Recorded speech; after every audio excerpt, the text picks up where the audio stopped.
Alhamdulillahilladzi jaddada alaina ni'amahu fi kulli lahzatin wa anin la nuhsi sana'an alaihi huwa subhanahul ghaniyyu an hamdil hamidin al-mustahiqqu likullil hamdi was-sana'. Asyhadu an la ilaha illallah wahdahu la syarika lah wa asyhadu anna Muhammadan abduhu wa rasuluh sallallahu alaihi wa ala alihi wa ashabihi ajma'in, amma ba'd. Fa inni usikum wa nafsi bitaqwallah azza wa jalla fa innaha wasiyatullahi lil awwalin wal akhirin. Qala Allah ta'ala fi kitabihil karim, a'udzu billahi minasy syaithanir rajim, wa laqad wassayna alladziina utul kitaba min qablikum wa iyyakum an ittaqullah. Para jemaah sekalian yang dirahmati Allah Subhanahu wa ta'ala, pada kesempatan yang penuh barokah dan penuh dengan kemuliaan ini, marilah kita senantiasa memanjatkan puji syukur kehadirat Allah Subhanahu wa ta'ala, satu-satunya zat yang telah melimpahkan kepada kita nikmat iman dan Islam, nikmat sehat dan nikmat usia, sehingga dengan nikmat-nikmat itu kita bisa melaksanakan apa yang telah diperintahkan oleh Allah Subhanahu wa ta'ala. Sungguh para hadirin, tidak ada satupun modal yang kita miliki untuk berbakti kepada Allah kecuali modal itu pemberian dari Allah semata. Salawat beriring salam mudah-mudahan tetap terlimpahkan kepada baginda Rasulullah Muhammad sallallahu alaihi wasallam,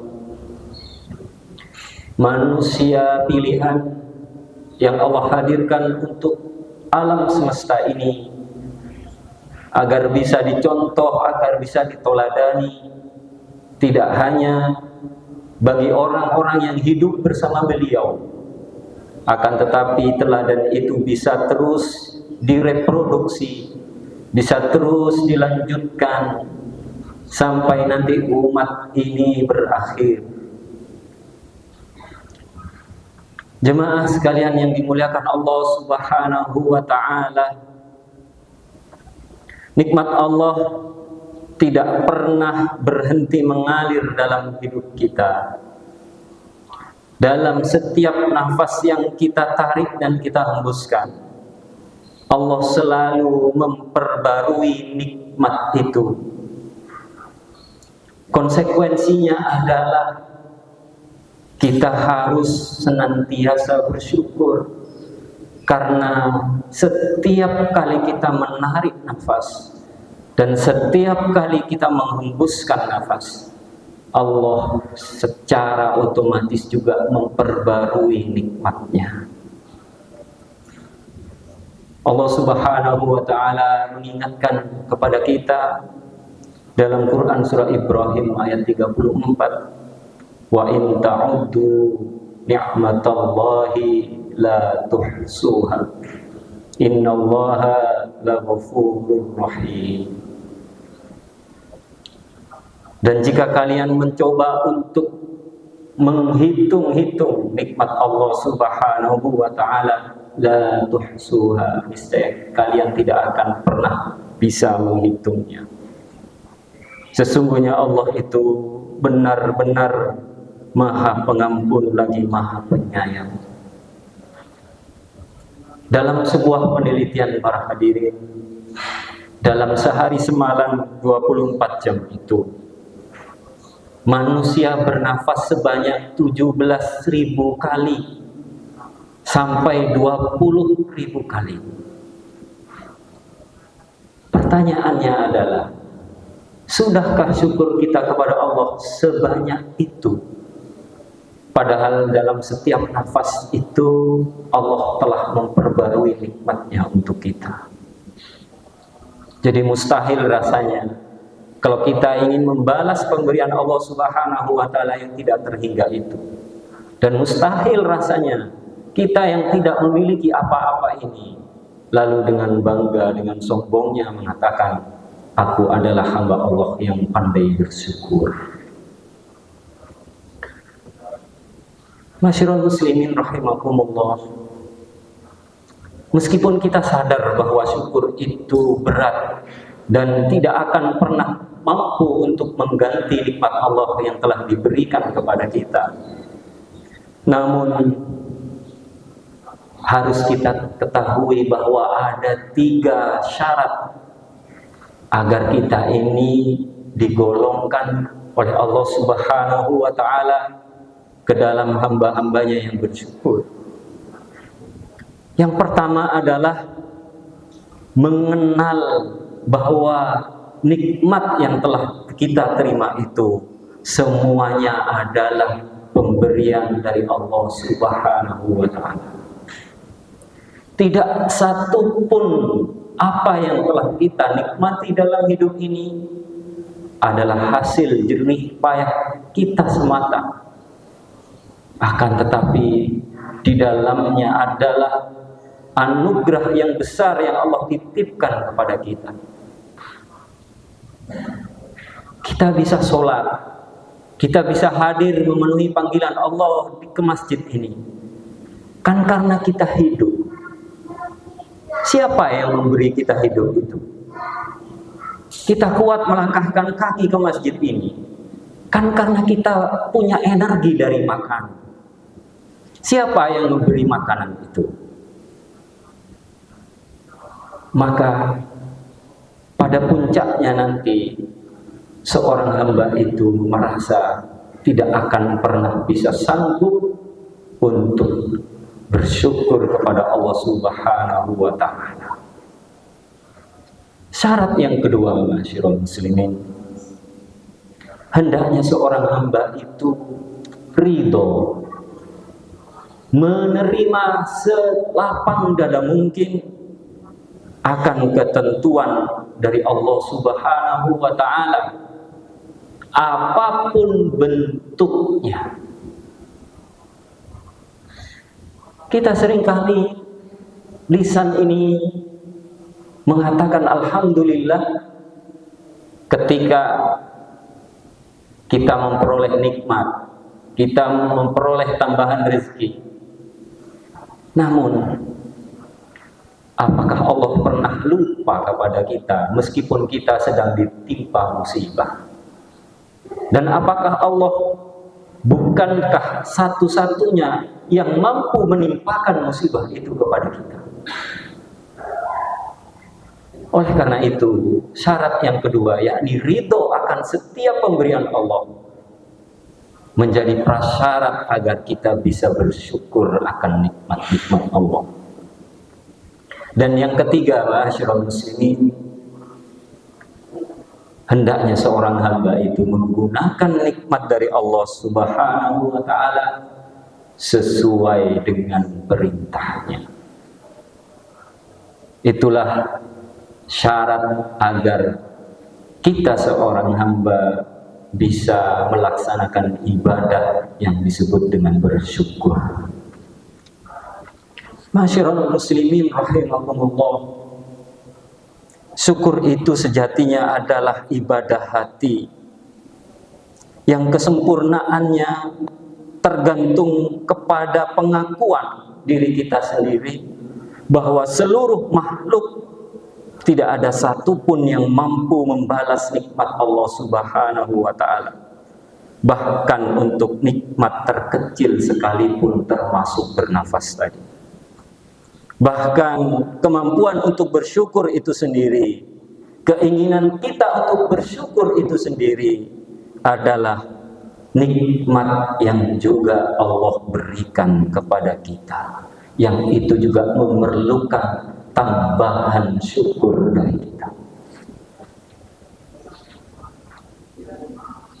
Maka pada kesempatan yang sangat mulia ini, mari kita tingkatkan syukur kita kepada Allah Subhanahu wa Ta'ala dengan cara memperbaiki kualitas ibadah kita, memperbaiki hubungan sosial kemasyarakatan kita, dan memanfaatkan nikmat Allah yang begitu besar tadi untuk hal-hal yang mendatangkan keberkahan dalam hidup.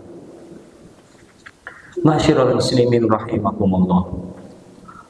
Nikmat yang lain selain nafas yang telah kami uraikan di awal tadi, nikmat yang kita anggap sepele dan sederhana barangkali, yaitu nikmat berupa pakaian yang kita pakai.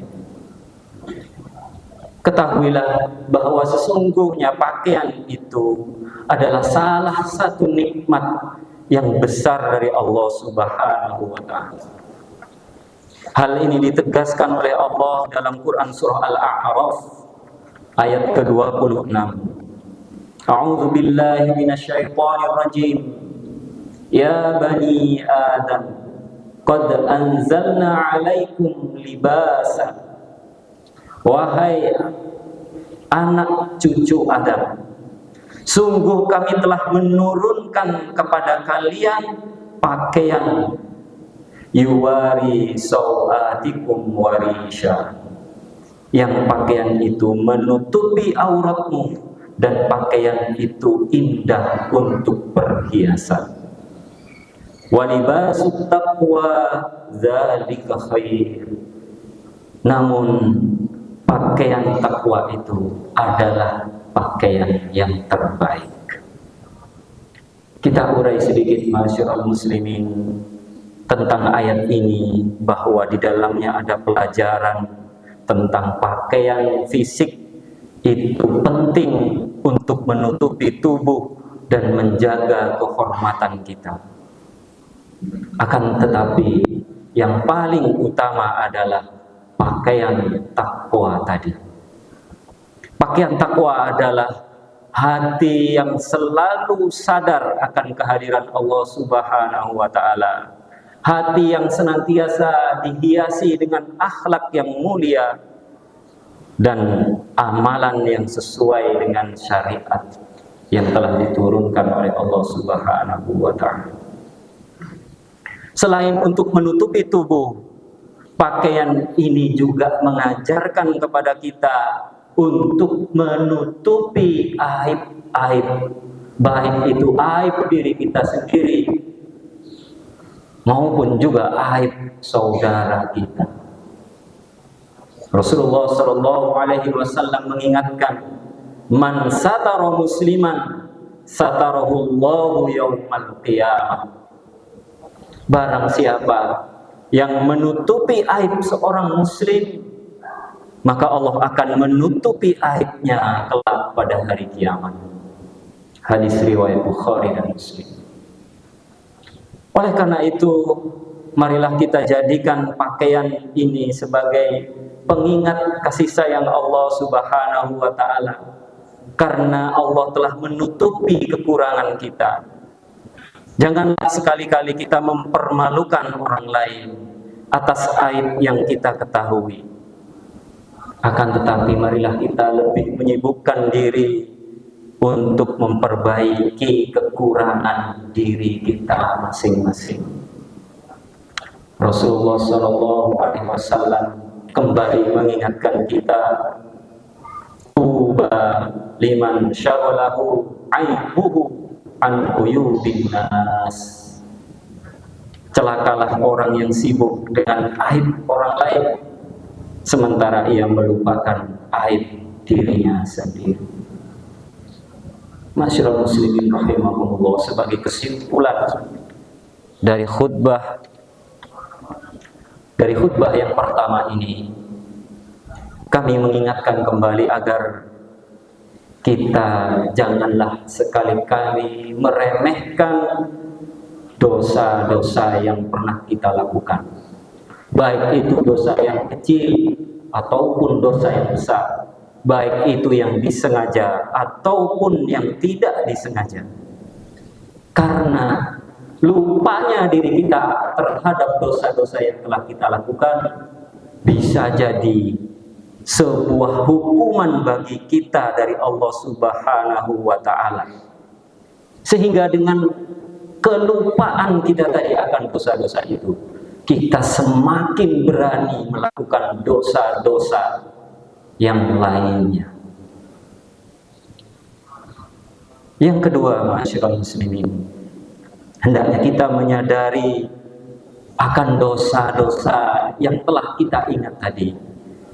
Karena saat kita sadar akan dosa kita, kita akan segera menyesal dan menangis atas dosa-dosa itu.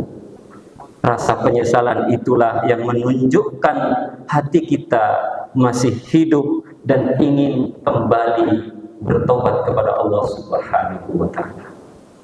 Pesan yang ketiga, hendaklah setelah menyadari dosa, takut akan dosa yang telah kita lakukan, yang ketiga muncullah rasa malu kepada Allah Subhanahu wa ta'ala. Karena di tengah-tengah nikmat yang terus mengalir tanpa henti dan kita tidak mampu untuk membalas nikmat itu, masih saja diri kita berani melakukan dosa di hadapan Allah Subhanahu wa ta'ala. Pesan yang keempat, ma'asyiral muslimin, hendaklah kita sadari bahwa segala kekuatan yang ada pada diri kita, segala upaya yang kita lakukan dalam rangka untuk beribadah dan mentaati perintah Allah Subhanahu wa ta'ala, tidak satu pun itu adalah hasil dari upaya kita sendiri. Akan tetapi itu semua adalah pemberian dan anugerah yang besar dari Allah Subhanahu wa ta'ala, yang keinginan dan kemampuan untuk melaksanakan itu juga butuh rasa syukur dari seorang hamba. Dan yang terakhir, marilah kita senantiasa beribadah sampai akhir hayat kita. Kita harus terus-menerus beribadah dan berusaha memperbaiki diri hingga akhir hidup ini. Jangan berhenti berharap kepada Allah meskipun kadang kita merasa lelah. Barakallahu li wa lakum fil Qur'anil azim wa nafa'ni wa iyyakum bima fihi minal ayati wa dzikril hakim. Fataqabbal minni wa minkum tilawatahu innahu huwal ghafurur rahim.